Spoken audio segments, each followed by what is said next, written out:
Hi, I am Ariel, and welcome back to Bookish English. Today, I'm going to teach you how to introduce yourself effectively. And there are 3 reasons why this is such an important skill to learn. Of course, we've got to introduce ourselves all the time, right? In lots of different contexts. So spending the time getting your introduction right is going to help you, and it's going to benefit you over and over again. And when you meet someone new, you will likely feel a little nervous. It's totally normal, right? But if you can get off to a good start, then it's going to help you feel more confident going into the rest of the conversation. So nailing that first introduction is so important. And of course, if you can introduce yourself clearly and confidently, you'll make a great first impression with people that you meet. This is going to help you build great relationships, make friends, and be liked, which really, deep down, is what we all really want. Ideally, you're watching this video with your notebook handy so that you can take some notes as we go. You can listen to me talk about introducing yourself as much as you like, but if you don't start playing with the language and the ideas that I'm sharing today to make it useful and relevant for yourself, what's the point? So if you've shown up today and you're ready to participate in this lesson, let me know in the comments. I'm really excited to get started. And of course, if you can think of a friend or a colleague who needs to work on this skill too, share this lesson with them. Make sure you subscribe, and let's get into it. So imagine hearing this question, "Tell us about yourself," and feeling cool, calm, and collected as you reply. That is exactly what we're working towards today. We want to not only just answer this question with ease, but we want to do it accurately as well. There are lots of different places and contexts where you might need to introduce yourself. Some of them are formal, some of them are really informal. So knowing your context and your audience is extremely important. I can't stress that enough. It's so important. And adjusting your introduction just slightly to those different situations is a really powerful skill to learn. Because it might be useful to talk about your education and your profession in some contexts, but really weird to bring that up at a party, right? Like that's a good way to bore someone to tears. So let's get started with your introduction today. And how do we start? We start really simply and casually with your name. I am Ariel, or I'm Ariel. Now, in most situations, it's much more natural to use the contraction, I'm Ariel. It sounds much more relaxed that way. You can also say, my name is Ariel, or my name's Ariel. Simple, right? You've got this. Now, what if you have a preferred name or a nickname? It is always really good to let the person who you're addressing know right up front, right? And an informal way to do that is to say, my friends all call me. My name is Beatrice, but my friends all call me B. A slightly more formal way to do that is to say, my name is Ibisque, but it's hard for some people to say it, so you can call me Ibis. This is a really great expression to note down if people find it really hard to say your name. Maybe it's a long name. Maybe it's not a very common name in the place where you live. You kind of get sick of having to explain it again and again. So as long as you don't mind, then this is a really great way to introduce your name or a version of your name that you'd like to be called. The next piece of basic information to include is something about location. It could be to do with where you're living now or where you're from originally. And there's lots of different ways to elaborate on this type of information. So, I'm going to give you a few different ways of doing it here, but it's up to you to pick and choose which version works best for your story. Okay, so experiment, get a little playful with some of these combinations. I'm from America. And again, I'm using that contracted form here because I am from America sounds just a little bit stiff, you know? So, to sound more relaxed and more natural, say, I'm from, with your country or your city name, could be either. You could say, I am, and your nationality adjective, so I'm American, Turkish, Vietnamese, Brazilian. These are all examples of nationality adjectives, and these nationality adjectives are usually different from the country name, right? So you've got to be careful that you're using the right form of the word with each of these expressions. We don't say, I'm from American or I am America.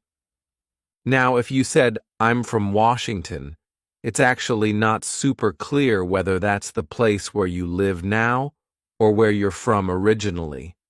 So if you're not from the place that you're in while you're making the introduction, then you could say, I come from a place, you know? And we use this when there's a bit of distance between where you are now and wherever that place is. So it could be another city or another country. But if you want to be clearer, all you need to do is just choose some more specific verbs. You could say, I was born in, with the place name. I was born in Washington. I grew up in, or I was raised in, or even I spent my childhood in, and a place name. So this is talking about, you know, when you were a child, where were you? What were you doing? It's an interesting way to bring up that part of your life. And they all express a really similar idea, so you can pick and choose how you use them. I was born in America and spent my childhood growing up in various cities along the East Coast. I'm originally from Washington, but now I'm based in Perth. So if you want to say how long you've been living in your current location, it is the perfect chance to use the present perfect. I've been living in Perth since 2016. I've lived in Perth for the past 4 years. Or I could also say, I moved to Perth a few years ago. There are just so many different ways to express this information, honestly. I could keep going. And I'm sure that many of these structures are actually really familiar to you, but as you're preparing your introduction, really pay attention to the story that you're telling. And take the time to make sure that you're expressing your ideas accurately. And once you write your introduction, you are most welcome to add it down into the comments below. I'll take a look at as many as I can and make sure that they sound awesome. So talking about your name, your location, these are the basics. And like I said earlier, if you can get this part right, and you can just say it really naturally as soon as you get asked, then this is going to set you up really well for what comes next. And what comes next really does depend on the context, so I've got a few different options for you to consider here. If you are introducing yourself to a new neighbor, for example, you might choose to focus more on your family. But then, if you're introducing yourself at a job interview, you might talk about job-related experience, obviously. And if you're introducing yourself to an English class, you might focus on your hobbies and your interests, things that will help the other people in your class connect with you and, reveal their shared interests. Now, you might want to talk about your family a little bit when you introduce yourself, and the amount of information that you share here is up to you, whatever you feel comfortable sharing. We want to be careful not to overshare, to bore someone with your entire family history unless they ask for it, because they're particularly interested. But if you're married, you would say, "We've been married since," and a time or a date. "I've been married to my husband since August last year," for example. Now, if you're not married but you still want to mention the length of your relationship, you can say, "We've been together for," and a time period. Okay, we've been together in a relationship context that tells the length of your relationship. I always find it kind of tricky to talk about my relationship with my partner in English, because we don't actually have many words to describe it. My partner, Shah, and I have been together for 11 years now. We're engaged, but we've been engaged for about 6 or 7 years now. So we have no plans to get married, so he's not ever going to be my husband. I can introduce him as my fiancé. But then I always get asked, "When's the wedding? What are your plans?" And of course, we have none, so that conversation gets really boring. And after 11 years of being together, the word boyfriend is really flippant and not particularly useful, so I usually just call him my partner. But in our situation, we are business partners too. And so in that context, things can also get really confusing. So if you want to talk about the family that you live with, then you could say something like, "We're a family of 5. I live here with my family. We're a family of 5. But if you're talking about the family that you grew up in, then you need to clarify. You need to say, "I grew up in a family of 5. Now that information is pretty general. It could be a single parent and 4 kids, or it could be 2 parents and 3 kids. It's pretty loose. If you have children that you want to talk about, say, "I have a 7-year-old son. I'm a single parent. I'm a mother of twins."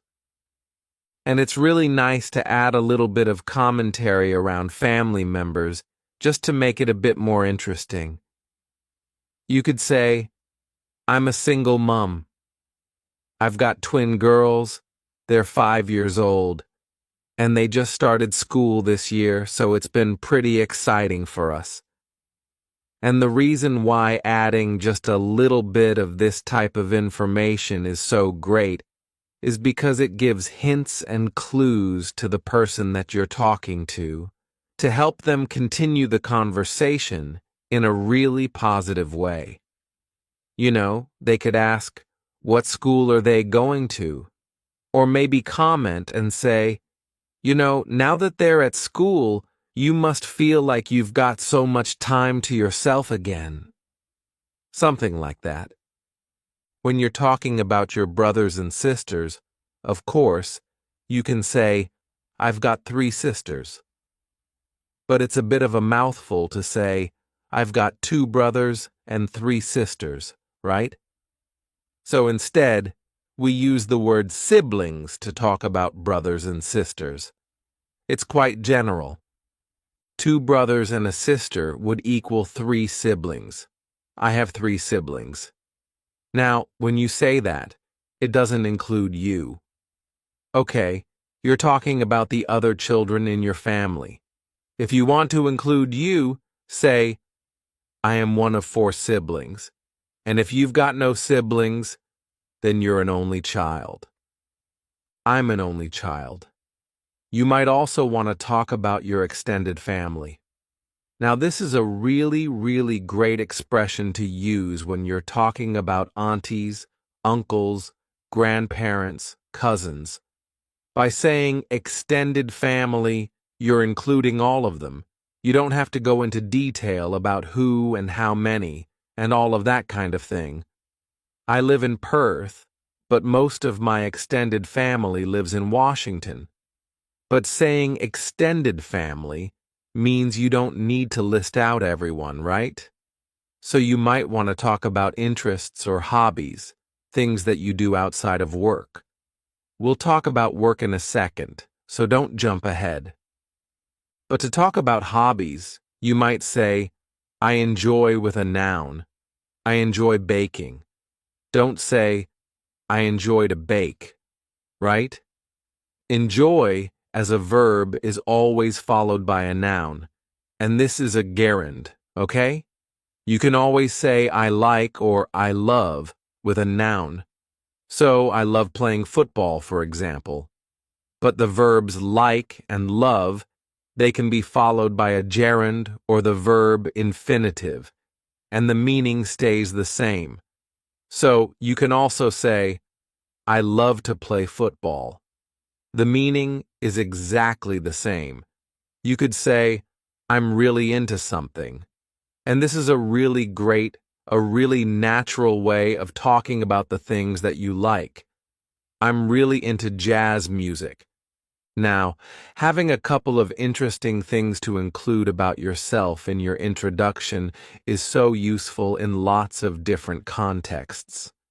If you've ever been part of an English class or some other meeting where you've got to meet people for the first time, then the teacher will often suggest, let's go around the room, and you'll need to introduce yourself. Tell us your name, where you're from, and something interesting about yourself. It's always good to have something ready to answer this question. Maybe you've got a special talent, an interesting hobby, or a unique achievement that you can share in the situation. And a fun way of introducing this is to say, one thing you may not know about me is, I love to have dinner parties, and I'll spend whole days preparing and organizing themed events for my friends. So I'm curious to hear your ideas about this. See if you can finish the rest of this sentence down in the comments below. One thing you may not know about me is, of course, you might want to talk about your job, right? So, when you're talking about your job in your introduction, usually you're just sharing what you do and maybe who you work for.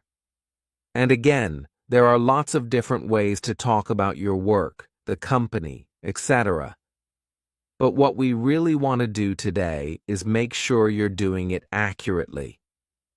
Prepositions and articles are really challenging to get right in this section. Might be a little tricky, so I hope that you are definitely taking notes as we go and that you're applying the information that I'm sharing now to your situation. Of course, you could say, I am a or an and a job position. Your job position is a countable noun, so this means you need to include an article. I'm a graphic designer. I'm an engineer. Just make sure you're not saying, I'm engineer. That's wrong, okay?